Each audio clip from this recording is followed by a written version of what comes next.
umuwi pala ang pamilya ni Sara Labati, sagot pala ni Sara ang mga pamasahe. At ang gusto daw, business class sa Okay, eroplano.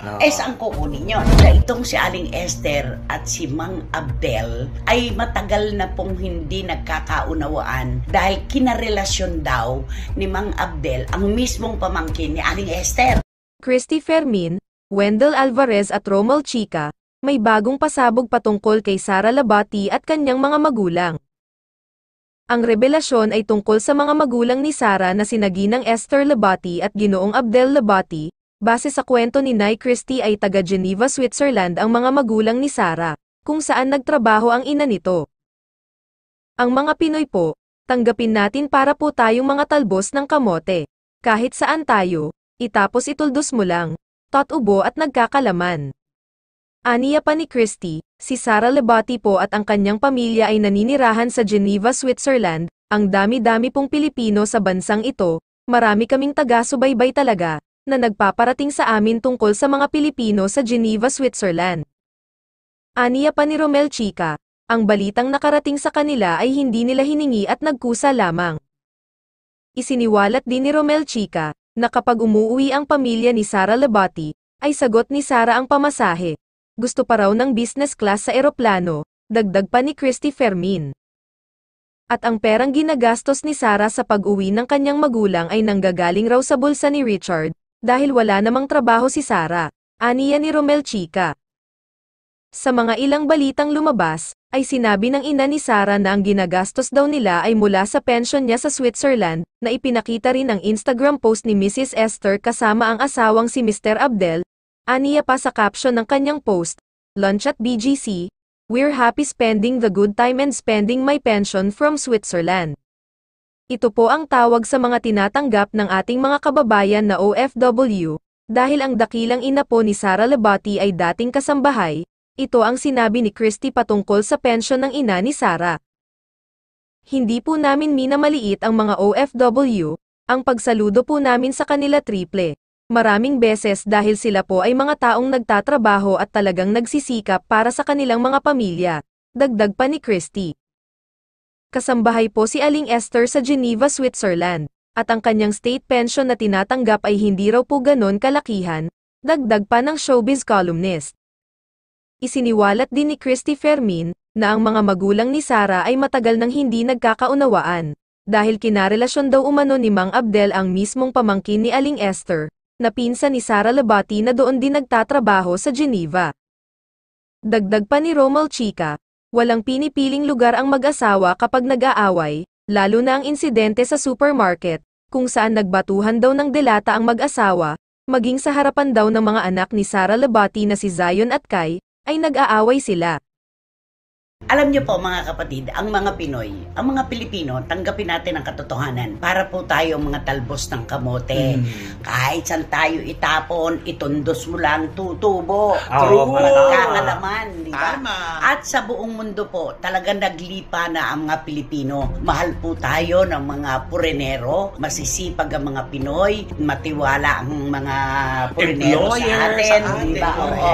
At yan po ay hindi naiiba sa kwentong ilalatag namin sa inyo ngayon. Si Sara Labati po at ang kanyang pamilya ay naninirahan sa Geneva, Switzerland. Ang dami-dami pong Pilipino sa bansang ito at marami po kaming mga taga-subaybay talaga na nagpaparating sa amin ng mga kwento tungkol sa mga Pilipino sa Geneva, Switzerland. Ay, naku, eto na. Oo. Ito yung mga kwentong hindi natin Hiningi, Oo, pero nga. dumating. Kusa. Okay. Tama. Heto na po. Siyempre sila ay nakikisahog din siyempre sa mga kwentong showbiz, di ba?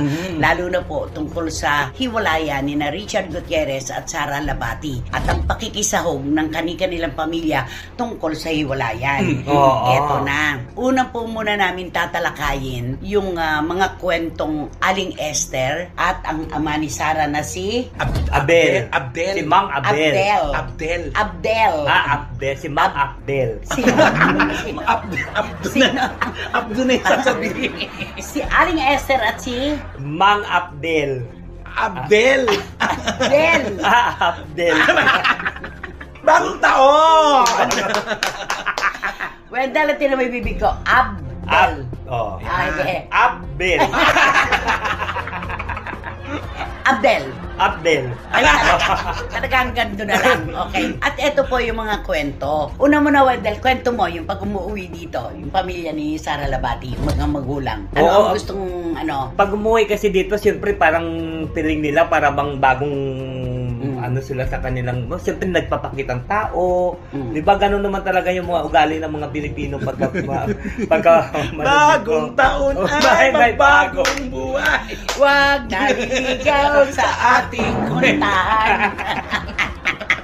Ikaw na magkwento. Ito na, kapag umuwi pala ang pamilya ni Sara Labati, sagot pala ni Sara ang mga pamasahe. At ang gusto daw, business class sa Okay, aeroplano. ah. Saan kukunin yun? Oo, siyempre kanino pa ba? Alam naman natin na walang trabaho. Si Mismo. Sara Labati. So, ito ay manggagaling na naman sa pocket ni Richard. Yun Oo, yun. Oo. Yun yun. O, ano pa idadagdag mo? O, tungkol sa pensyon. Hindi kasi siyempre pinagmamalaki ni Aling ni Esther. Aling Esther na daw. Ang ginagastos daw nila dito pag umuwi daw sila, yung pensyon daw niya at saka yung pensyon ng ng kinakasama niya.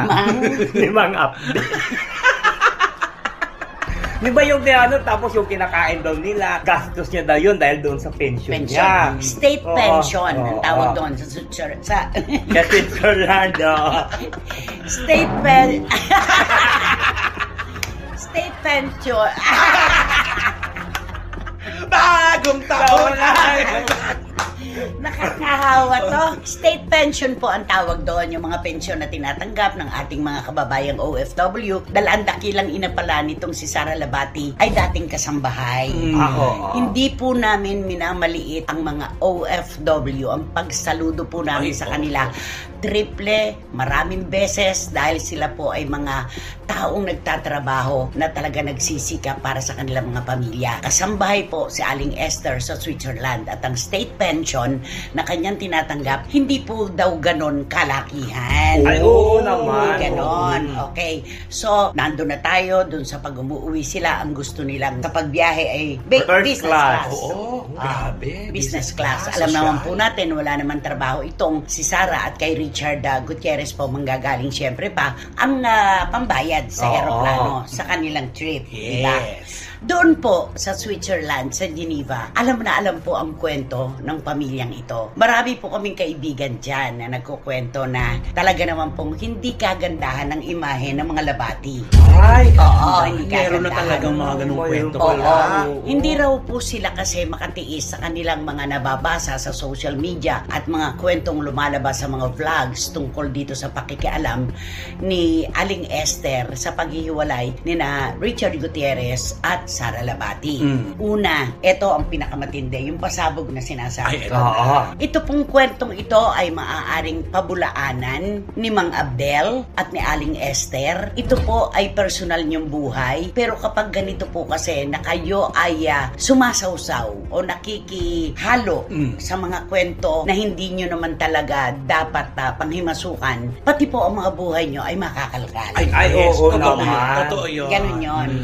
At eto na nga po ang kumakalat na issue sa Geneva, Switzerland, sa grupo po, komunidad po ng mga Pilipino, na itong si Aling Esther at si Mang Abdel ay matagal na pong hindi nagkakaunawaan dahil kinarelasyon daw ni Mang Abdel ang mismong pamangkin ni Aling Esther, Alay! pinsan ni Sara Labati. Grabe naman pala Na doon yan. din nagtatrabaho sa Switzerland. Sa Switzerland. Oo. Ay, Oo. ano ba yan? Kaya ang sabi nila, huwag kayong masyadong mayabang sa pagpo-post nyo. Huwag kayong nakikialam na para bang nagmamalinis kayo samantalang kayo mismong mag-asawa. Hindi kagandahan ang image nyo dito sa Geneva. Ayan Ay, po, ayan na diba? yung sinasabi natin eh. Oo. Yung makapag-comment, wagas. Oo. Pero yung sarili, may gulo pala. Nakakalimutan. Correct. Ayan. Kahit daw po sa harapan ng kanilang mga apo ay nag-aaway ang mag-asawang Ala. ito.